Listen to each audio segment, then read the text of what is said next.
Welcome to Downtown Sports. My name is Downtown Stephen Brown, and in today's video, guys, I want to talk about some potential players that the Maple Leafs should or could target at this year's trade deadline, and then towards the end of the video, just kind of go over some news and notes and queue up tonight's game against the Vegas Golden Knights and tomorrow's against the Arizona Coyotes.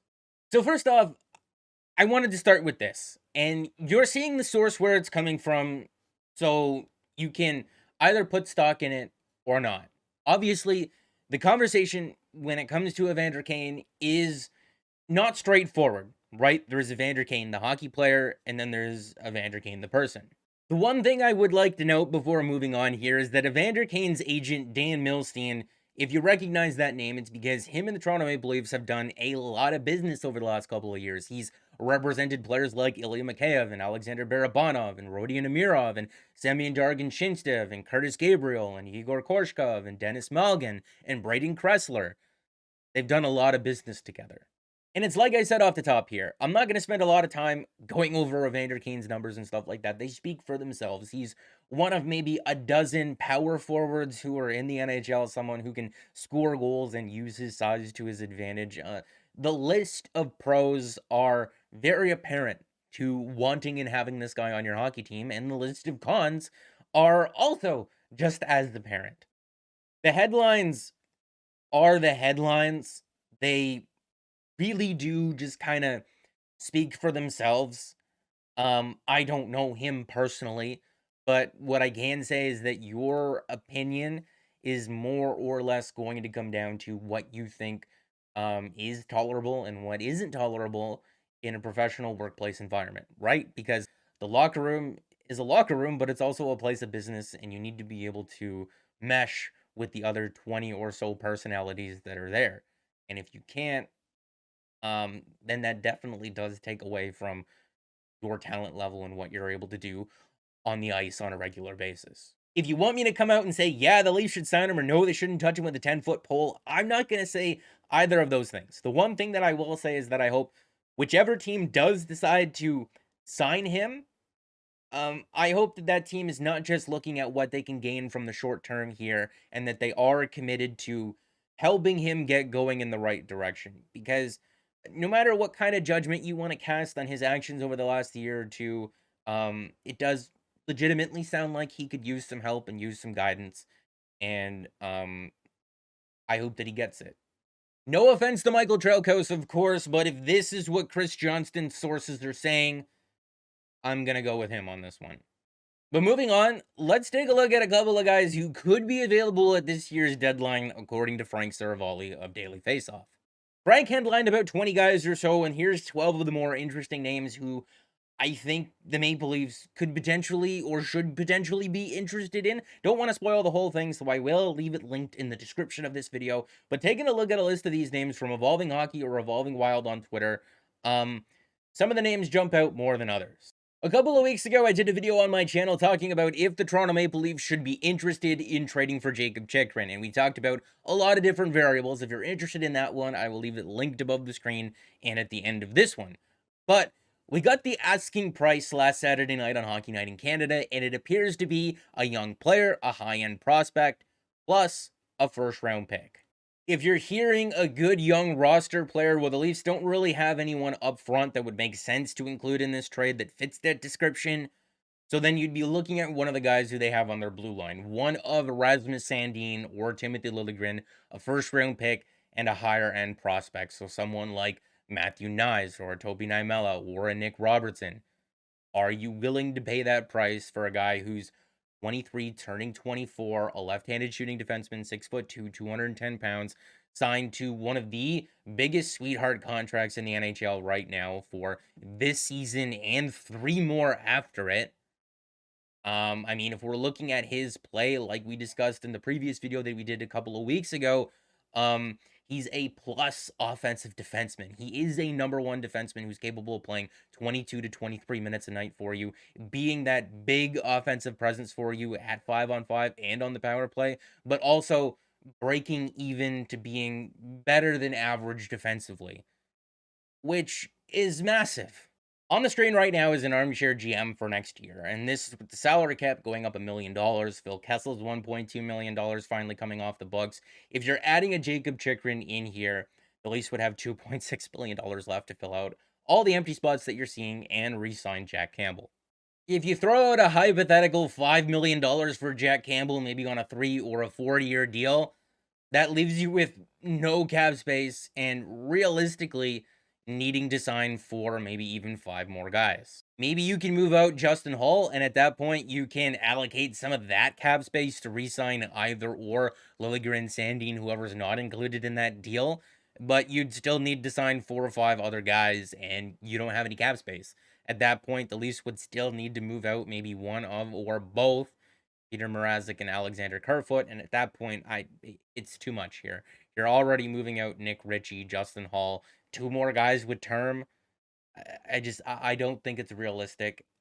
Not to spoil the entire video that I did a couple of weeks ago, I had said that if they hadn't already re-signed Morgan Riley, I would be driving this train right through the side of a mountain. But Morgan re-signed, and to be honest with you, I would rather have Riley at his cap hit and the long-term commitment and all of the assets that you would need to give up in a Chychrun deal than just Jacob Chychrun. If you think that Nick Ritchie is too slow to keep up with the Maple Leafs playstyle, advocating for them to trade for Ben Sherratt doesn't make the most sense.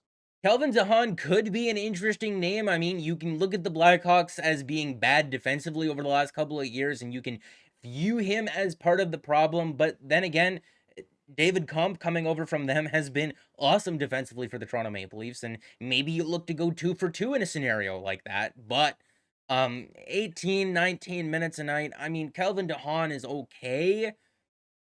I would really like somebody better though. A guy like Josh Manson, who's a right-handed shooting defenseman, 6'3", 220 pounds, lays the body, is playing a pretty significant defensive role for the Anaheim Ducks right now. If he were to become available, I guess he's the guy that you would target. But the Anaheim Ducks are having a pretty good year this year. They're second in their division in terms of overall points and third in terms of the points percentage. I don't know if Josh Manson does become available. If he does, that's the guy that I would want. Maybe he's not the player that he used to be a couple of seasons ago when he was first rumored to be in trades, but the Ducks still are a better defensive team with him on the ice at 5-on-5 than they are without him. And again, he's playing a pretty significant defensive role for them. If the Ducks decide to hold on to Josh Manson, and there aren't any other surprise names who become available in the next couple of months, and Kelvin DeHaan doesn't do it for you, Jacob Chychrun is too expensive, and Ben Sherratt, maybe you don't think that he fits the Maple Leaf system, Mark Giordano could be an option, and I know the last time that I suggested it, I got yelled at in the comment section because he's older. I believe he's 38. He is 38 years old and a left-handed shooting defenseman, but the Leafs do have his former longtime defensive partner who he had a lot of successful seasons playing next to in TJ Brodie. I remember one of the main questions when the Leafs had first signed Brodie was, can he be good away from Mark Giordano? And the answer to that question is, yes, he can be, but they were always pretty great playing together. Up over 21 minutes a night for the Kraken this year, playing in a little bit of an offensive role, but not too different than what he has been playing in for the larger part of his career. 11 points in 28 games. Again, the Kraken aren't necessarily a team that's known for lighting it up offensively. If we're looking at the Seattle Kraken with and without Mark Giordano on the ice at 5-on-5, they are a much better team, both offensively, defensively, and on the penalty kill, while he is logging a large amount of minutes for them. Yes, he is 38 years old, but he's still getting it done. I understand the biggest area of need right now for the Maple Leafs is their blue line, but if you don't like any of those options, or they swing and miss on the one that you really want, maybe they'd be better off, instead of trying to address the area of need, to just try to improve this team the most they possibly can. Maybe they don't need another forward, but if they're able to get the right one, that'll improve the team more overall than what addressing their area of need would with what's available to them. Because there are a lot of interesting forwards who, according to Frank Saravalli, could be had at this year's trade deadline on this list here, and we will talk about each of them in depth in their own video, right? In this video, we talked about the defensive guys, their biggest area of need. We'll talk about the forwards in another video because I don't want to make this one too long. When everyone is healthy and in the lineup and Nick Ritchie is in the minors after having cleared waivers, they don't really have a lot of cap space to work with. But if they were able to find a taker for Nick Ritchie here, they'd have a bit more to work with. And then if you factor in any addition that they would make would also mean that someone else would have to come out of the lineup. Maybe you're looking at a Travis Dermott or a Justin Hall. Let's just go with the guy with the lesser cap hit in this situation. You can see how the Maple Leafs can have some cap space to be able to improve this roster. Then, if they get salary retention or double salary retained, they can do a lot with very little. But just to get you set for tonight's late start against the Vegas Golden Knights, it is going to be a 10 o'clock game, and tomorrow night's game against the Arizona Coyotes, it looks like Andre Kasha is going to be back in the lineup, but according to Sheldon Keefe, it's going to be a game time decision, and they will consult with the medical staff again. And I'll make the joke again, like I said in the last video, they are being overly cautious with him, but it's for a good reason, right? They don't necessarily need him on a Tuesday night in January. They need him to be able to be at his best come playoff time. And if that means giving him some more maintenance days in season and not pushing it, I'm okay with that. But if he does play tonight on that top line with both Matthews and Bunting, I'm really excited to see that because every time Kasha has gotten an opportunity to play higher in the lineup and more, especially on the power play, he's been awesome. If we're taking a look at what the possible line combinations could be for the VegasGoldenKnights.com, according to Daily Faceoff here, probably no Alec Martinez, no Max Pacioretty, no William Carrier. Jack Eichel did skate today, but he's not going to play. That would be like the most Maple Leafs on-brand thing ever if Jack Eichel were to make his season debut against us in one of the two games that we play against them all year. But Robin Lehner more than likely gets the start tonight. They're 6-3-1 in their last 10 games, and they're first in the Pacific Division. Not a game that the Leafs can take lightly by any means. Maybe they get Kasha back. There's no real update on Marner or Engvall. So they more than likely don't have both of those guys for tonight and tomorrow. But if we're looking at that Colorado game, they were on fire heading into that 9-1-0 in their last 10 games. Kadri's on pace for like 130 points. Darcy Kemper's finally playing like the goalie, that a lot of people expected him to play like. I didn't expect them to be up 4-1 to even be in that position. And when they blew the lead, they looked like a team who hadn't practiced very much in the last 3 weeks or played very much in the last 3 weeks. So I don't really know what to expect from them tonight. Hopefully, not what they did on Saturday night, but yeah, you never know. It's the Maple Leafs. As far as tomorrow night's game goes against the Coyotes, the worst team in the NHL, they had several players and coaches in COVID protocol as of yesterday. They did practice today. So I assume the game is good to go. But please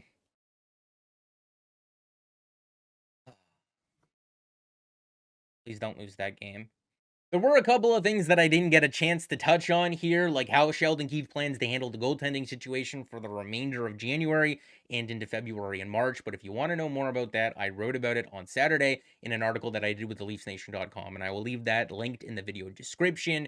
Didn't get a chance to talk about Nick Ritchie, starting the redemption tour after getting waived. He was called up immediately after because Marner and Engvall were placed into COVID protocol, and then he scored that goal, and everyone was so happy for him. And then he took that penalty at the end of the game, basically right in front of the referee, and everyone wanted to strangle him. So, back on track with that, right? But I'm sure we'll have lots of time to talk over the next little while because I'm not really doing anything. Don't have very many classes so far. Because I'm supposed to be doing my internship right now, waiting on that to start with TSN. Hopefully, everything goes well with that. So make sure to like the video if you did like it and subscribe for more because more is always on the way. And guys, I'll see you in the next one.